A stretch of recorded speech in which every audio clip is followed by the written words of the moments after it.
బంగారం ధరలు భారీగా పెరిగినట్టు చూడవచ్చు. 24 క్యారెట్ల 10 గ్రాముల బంగారం 1,52,150 రూపాయలు పలికింది.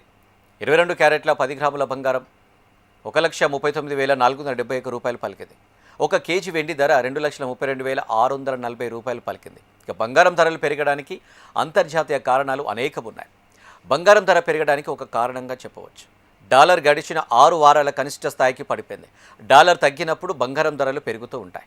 దీంతో గోల్డ్ డిమాండ్ పెరిగి ధరలు కూడా పెరిగినట్టు నిపుణులు పేర్కొంటున్నారు. అలాగే జూలై నెలలో అమెరికా జాబ్స్ డేటా ఊహించిన దానికంటే తక్కువగా రావడం కూడా దీనికి ఒక కారణంగా చెప్పవచ్చు. ఫలితంగా సెప్టెంబర్లో ఫెడరల్ రిజర్వ్ వడ్డీ రేట్లు పెంచే అవకాశం తగ్గిపోయిందని పేర్కొన్నారు. ఫలితంగా మార్కెట్లో బంగారం ధర పెరగడానికి ఇది ఒక కారణంగా నిపుణులు పేర్కొంటున్నారు. ఇక ఫెడరల్ రిజర్వ్ వడ్డీ రేట్లను కనుక పెంచినట్లయితే బంగారం ధర భారీగా తగ్గుతుందని అంచనా వేస్తున్నారు. అయితే ప్రస్తుతం ఫెడరల్ రిజర్వ్ వడ్డీ రేట్లు స్థిరంగా ఉంచింది.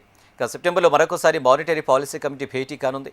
ఈ భేటీలో కూడా ఫెడరల్ రిజర్వ్ వడ్డీ రేట్లను స్థిరంగా ఉంచడం లేదా తగ్గించడం జరిగే అవకాశం ఉందని నిపుణులు అంచనా వేస్తున్నారు. ఇక దీంతో సురక్షితమైన పెట్టుబడి సాధారణంగా భావించే బంగారంలో పెట్టుబడి పెట్టేందుకు ఇన్వెస్టర్లు ఆసక్తి చూపిస్తున్నట్టు చూడవచ్చు.